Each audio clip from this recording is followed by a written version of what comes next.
Норвешка е светски препознатлива по преубавата природа, убавите планини, неверојатните фјордови, бројните бели водопади и мирните луѓе. Во денешната епизода ќе го посветиме нашето целосно внимание само на Норвешка. Ќе започнеме со најубавиот и најзначајниот град на југот на земјата, Берген. Ќе отидеме на кратко и до најсеверниот град на светот, каде што нема сонце цели 2 месеци во годината. Потоа ќе се искачиме на врвот на Европа, Нордкап.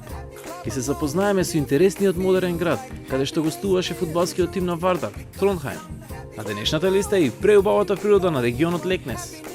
А ќе го посетиме и најпознатиот и најубавиот норвешки фјорд, Гайрангер.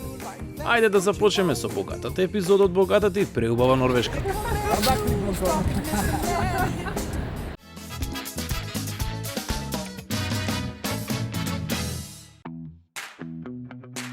Норвешка е прекрасна земја и сите туристи се фасцинирани од неверојатната природа и преубавите фјордови.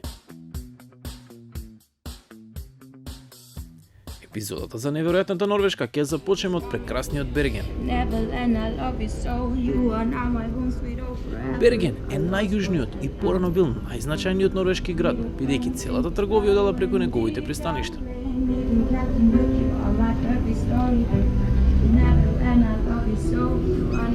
А на пристаништето допридедени посакаа со индијанска музика.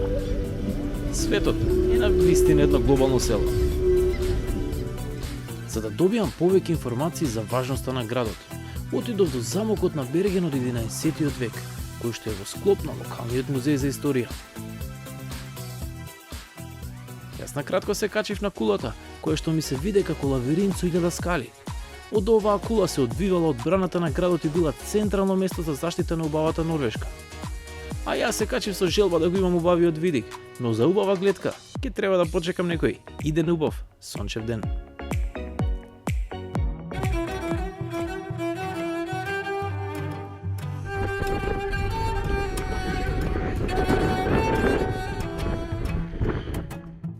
Нордкап е официјално најсеверното место во Европа, а богами е официјално и најладното место ако не сте добро облечени.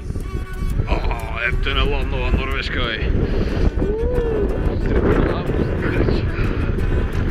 Нордкап, или како што го нарекуваат врвот на Европа, е место каде се гледа како се среќаваат Атлантскиот океан и Арктичкиот океан. Над 200.000 туристи годишно уживаат во овие гледки.